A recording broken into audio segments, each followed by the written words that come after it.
Who plugged in? Wait. Dude, who plugged in? Dude, I just broke a camera. Oh, bro, like, I did, bro. Like, I'm sorry, man. Like, You gotta wait. Bro, like, I'm sorry, wait. man. I didn't know, bro. What's up, everybody? Sebastian back at it with another video.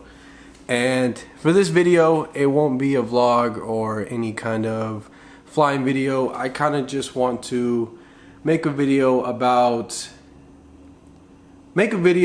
to help out some of the newer pilots that are coming onto the scene. As everybody knows, FPV is getting way more popular and everybody wants to do it. Everybody wants to get into it no matter what way. And I feel like there's a lot of things that people don't mention to other pilots before they even go out to fly. Me and my friends, we were at just a little fun race, and I kind of wanted to give you an example of what, you know, what is an example of what the situation is besides me telling you. So these top 5 are the top 5 things that I think, in my personal opinion, of the things that you need to know and you need to practice, especially when you're flying with other people. It's not just a proper etiquette, but it's a good practice to keep you safe and keep others safe and keep your things safe. You know, you don't want things to break, you don't want, you know, arguments, you don't want drama, all this other stuff. You know, you want people to want you to fly with them. You know, you don't want people to exclude you out of flies and all this other stuff because you don't know how to act, you know, when there's other people flying. So the number one thing that I always think is the best rule is, before you even start to fly, is know your surroundings of if there's other people flying around you. This doesn't pertain to the flying spot, but as to is there anybody on this field that is flying? I, for myself example, we fly at Gibson Ranch all the time, and we get people that drive by us, look at us and see what we're doing. They see that we're flying, and they will just go to the other side of the park, which is not too far, and they'll start flying, and it messes up our video. This kind of makes me think back to where I used to race RC cars when I was younger, and we used to have, before 2.4 was a thing, we used to run with the FM channels with the crystals. So, you know, you'd have to have your pair of crystals with colors, and if somebody was on the same color as you, you know, you'd have a runaway. This was before failsafe, so you'd have a runaway car. It kind of pertains to the same thing. You know, maybe in the future we'll have something to where the video frequencies won't be the same and everybody will just be able to plug in, and, you know, you won't have to worry about none of that stuff. But until then, we have to take these precautions so these things don't happen. This goes to number 1, as if you see someone that's flying, you know, it doesn't even have to do with you being shy.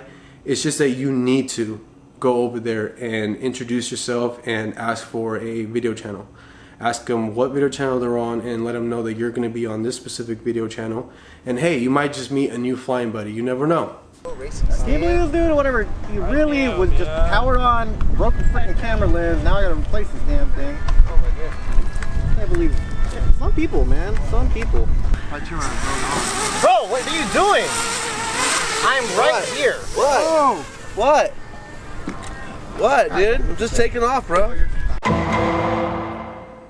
And then number 2, of course, I think one of the most rudest things that people do, and I personally hate, is when someone takes off right next to you or close to the pit area or just close to anybody in general. You never know when you could put your props on backwards.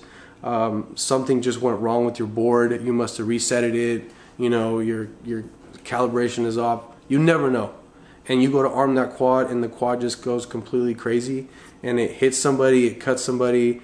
You know, it's not okay. Just set your quad out a couple feet away from everybody so everybody feels safe, nobody gets startled, you know, you don't have anybody getting cut. Earlier, bro, and this guy was tripping out and stuff, man. And then, that was you? Like, what the hell? What was that? Hey, bro, man. Right here. Bro. Number 3, don't fly over anybody. Don't fly near the pits. Don't fly, you know, don't try to show off and scream by us, all that stuff. Don't do it. You know, like I said, this goes back to about number 2, about you never know what could happen.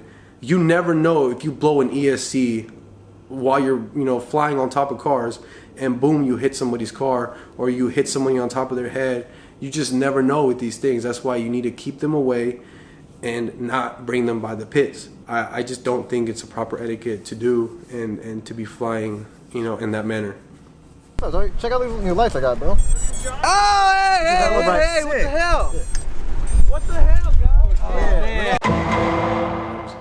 Number 4 is something that I know a lot of people do, and it's something I don't know if it's something that they forget or what, but while people are flying or racing, don't plug in.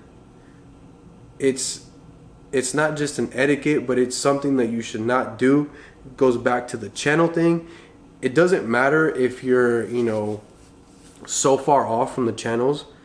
If you got a guy that's flying out there and you plug in your quad in the pits, obviously your quad is closer. And no matter how far away, he's not going to get your full video, but he's going to get some type of distortion in his video, and it's just going to mess him up. And it's going to cause him to disarm, and he's going to have to go looking for his quad. If you have to plug in your quad while you're in the pits, while people are flying for whatever reason, all you have to do is unplug your video transmitter. I don't know if pit mode works that well, but just unplug it. If you're working on something and you have it taken apart, just unplug it and plug the battery in all you want.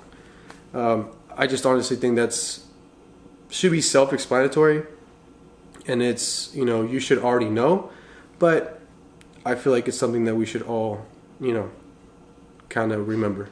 Number 5, I think, is something that even pro pilots need to practice, because I've dealt with a couple pilots that, let's call them video channel hogs. And this is something where you have a lot of people flying together and you have to buddy up with the channel with somebody. This obviously happens in a lot of multi-GP races where you are buddied up with 2, 3, maybe 4 or 5 people that you have to share your video channel with, because it's it's a big race. And I mean, it's all about sharing. If you have already flown 3 packs and you got a guy that came in late and he's just now getting to fly, let him fly. Like I said, I've been to plenty of races to where you have a pro pilot that already flew his 2 packs, and you got a guy that's a new guy, and he hasn't flown yet, and he won't let him fly because he wants to get more practice in. This hobby is about having fun and being courteous to others, and and sharing. So if you got a new guy that still hasn't flown, new guy or not, why don't you let this guy fly and get his pack in when you've already got 2 packs in already through? I don't think that's okay, and it's completely wrong. And if you're out, flying with friends, just fun flying, all that stuff, you don't want to be known as the guy that, don't buddy up with this guy because he doesn't know how to share his channel, because he'll just fly pack after pack after pack after pack. Nobody wants to be around that guy. So, wrapping things up, I feel like these top 5 FPV etiquettes will get you to be a safer pilot, and people will want to fly with you. They'll know that you're a safe person. They know you know what you're doing. It's not all just about skills. It's all about being safe and respecting others and having fun. If you go to an event and you don't do any of these things, I promise you're gonna have a bad time. So, with that being said, thank you guys for watching. I appreciate it. Drop a like, drop a comment, subscribe. Thank you guys for watching. I'll see you guys next time. Later.